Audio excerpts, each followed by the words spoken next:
Capítulo 2, então, continua a palavra dizendo assim: ao anjo da igreja em Éfeso, ou ao mensageiro da igreja em Éfeso. Bem, aqui já fica até mais claro, né, irmãos? Se alguém vai receber uma carta, é porque é uma pessoa e não um anjo, né? Então fica meio óbvio, né, que a palavra anjo, que significa mensageiro, está se referindo ao mensageiro que atua naquela igreja, né? Então, ao anjo da igreja em Éfeso escreve: estas coisas diz aquele que tem na mão direita as 7 estrelas, ou os líderes, os mensageiros das igrejas, e aquele que anda no meio dos candeeiros, que são as igrejas. Quem manda escrever então é quem tem o controle e está presente. Eu conheço as tuas obras, o teu trabalho, a tua perseverança, e que você não suporta os homens maus, e que até colocou à prova os que se dizem apóstolos e não são, e descobriu que são mentirosos.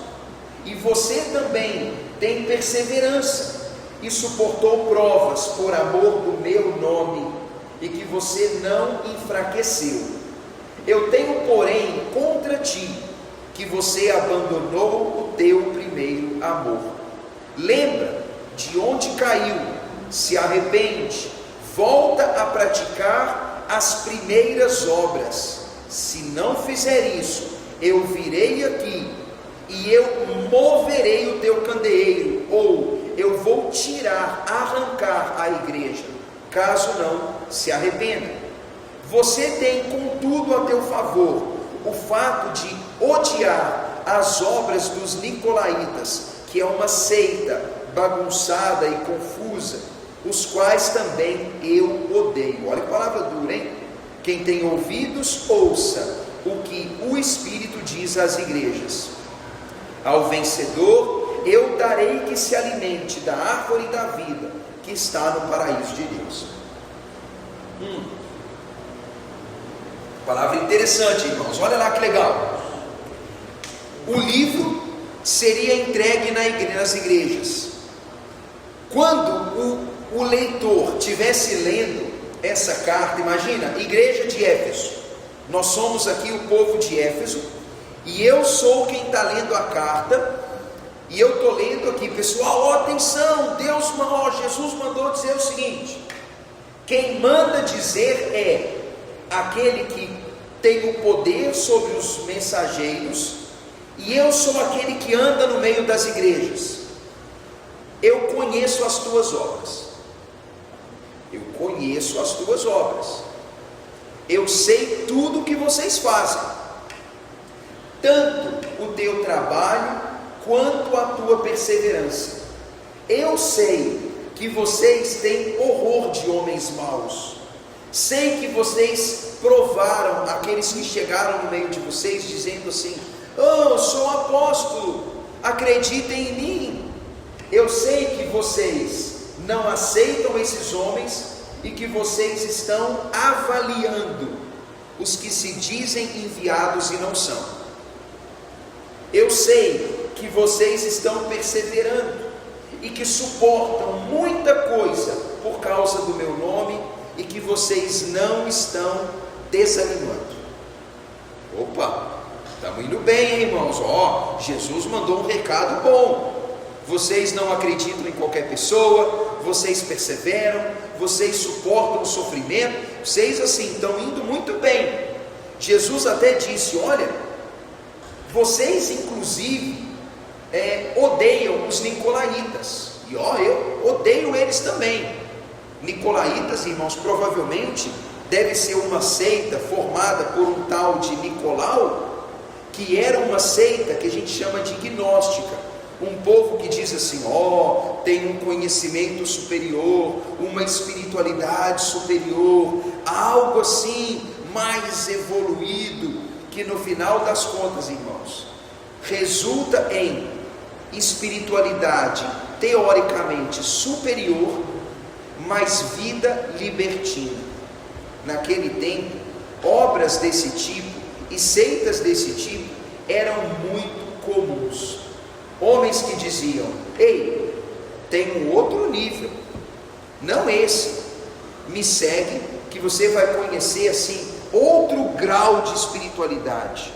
Então pegavam as pessoas e tiravam elas da fé simples, levando elas a algo assim, o secreto, o misterioso, o que nunca te contaram, aquilo que a religião nunca vai deixar você saber, o te enganaram por 2000 anos, meio isso, né? E vem que aqui eu vou te ensinar uma coisa assim, que ufa. Mas aí no final das contas, tudo aquilo termina em balela, arrogância, e leva as pessoas a não viverem a santidade da fé.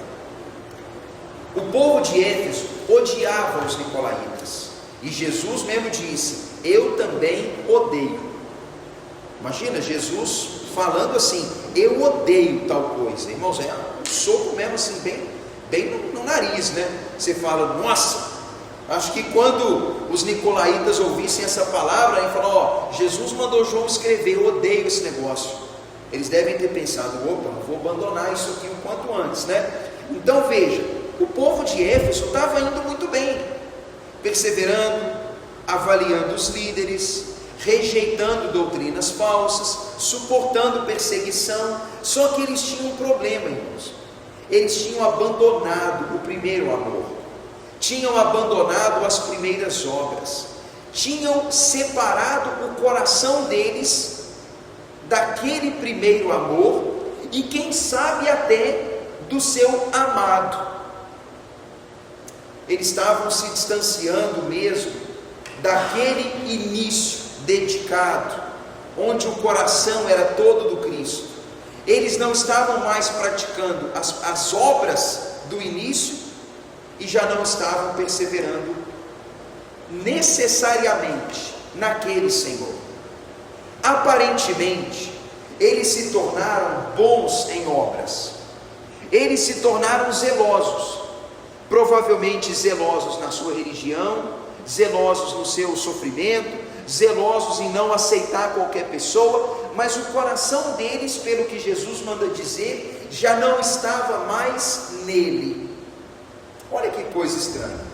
Alguém que aceita o sofrimento, que não acredita em todo mundo, que sabe identificar heresias e rejeita, mas o coração já não está mais cheio daquele primeiro amor, ou quem sabe, irmãos, Jesus já não é mais o primeiro amor deles. Olha que situação complicada.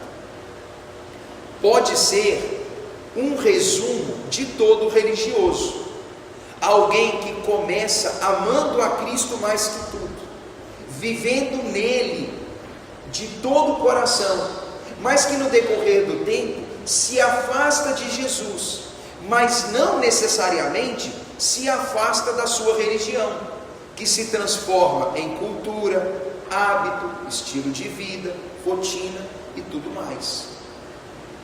Jesus disse: vocês precisam voltar àquelas primeiras obras, precisam voltar ao seu primeiro amor, precisam voltar àquele mesmo espírito, aquele mesmo coração, aquela mesma entrega. Vocês precisam voltar para o ponto central, irmãos. Vamos dizer assim, imagine o seguinte: se Jesus é aquele marco ali, onde nossa vida precisa estar amarrada, significa que a gente nunca deveria se desligar dele, porque a gente corre o risco de cair na religiosidade.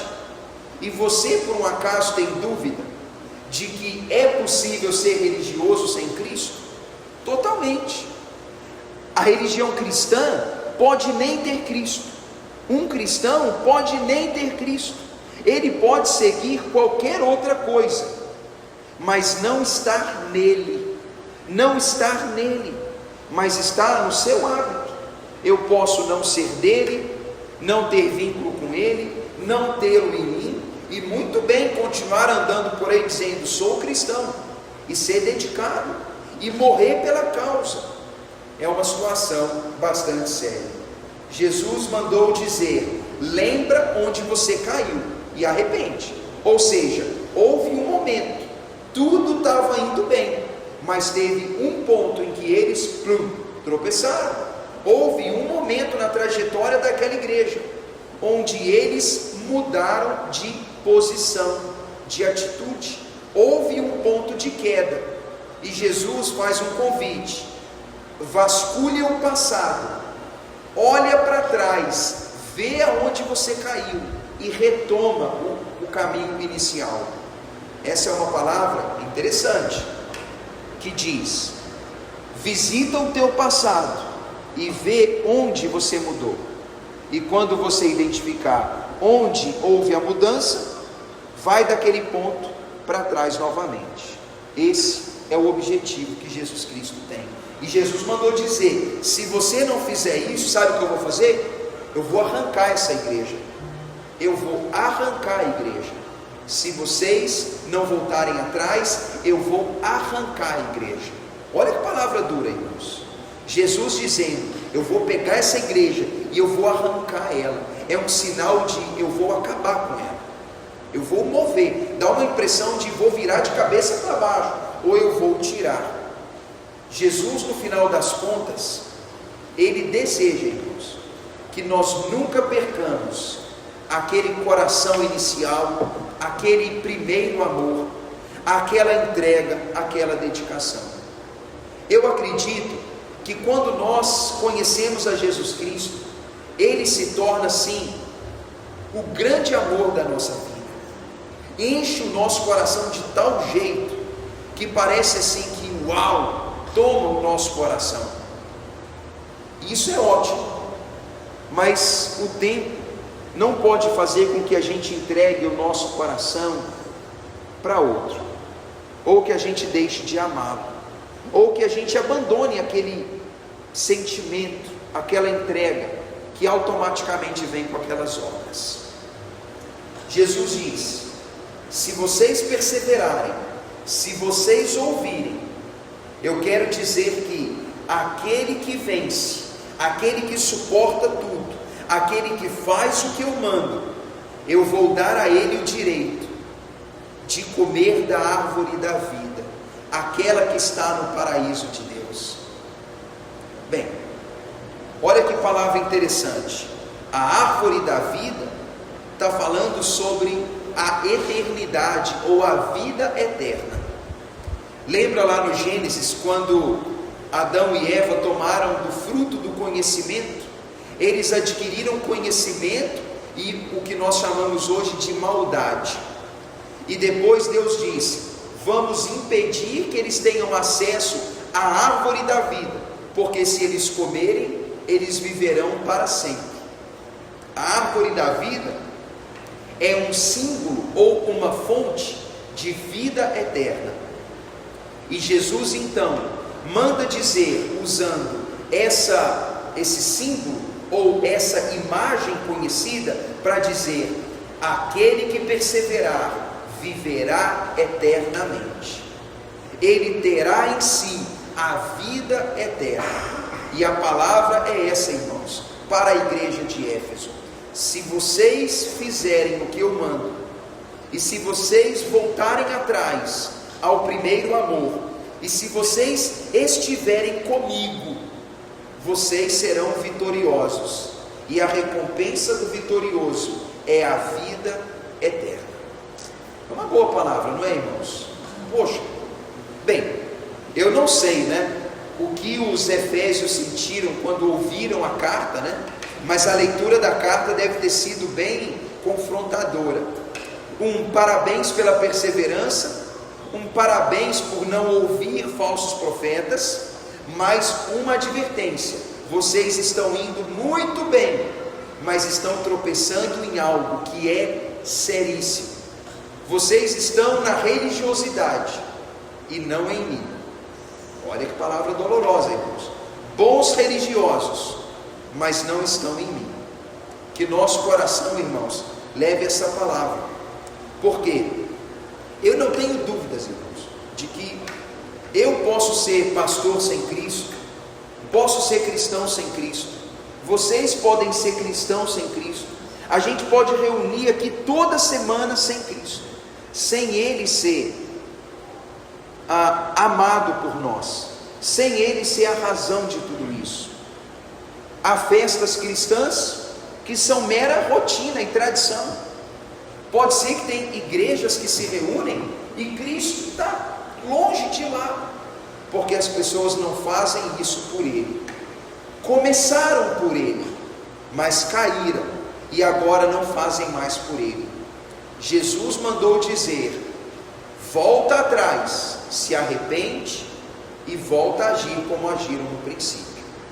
É uma palavra, irmãos, que fica para nós, tá bom? Semana que vem a gente vai continuar estudando as cartas e avançando capítulo após capítulo, mas aqui a gente já certamente sai com uma boa advertência e com algumas boas certezas. Seria o caso deles buscarem que o dinheiro fala de avivamento? Marcelão, aqui está aparecendo, meu irmão, que não é nem avivamento. A igreja que vai precisar de avivamento vai ser outra. Aqui não estava nem quente nem fria, mas morna, né? E Jesus fala: eu estou quase te vomitando, que era dos Laodicenses e outros. Mas nesse caso, meu irmão, eles estão precisando voltar à origem, à essência. Precisam voltar à rocha, vamos dizer. Eles estavam, talvez o problema dos Efésios não é a falta de ânimo, mas é que eles se desligaram de Cristo. Esse é o problema. Pensando numa lógica aqui, é como se eles tivessem dado a partida em Cristo, mas eles se afastaram do caminho, se afastaram dele. Então, esse era o grande problema dos Efésios. Talvez até eles fossem bem animados, mas eles não estavam mais em Cristo. Então, é quase como se a gente pudesse dizer: vocês têm obras cristãs, mas não são mais cristãos. Meio isso, como se eles tivessem deixado de ser cristãos e se tornaram bons religiosos. Esse é o ponto.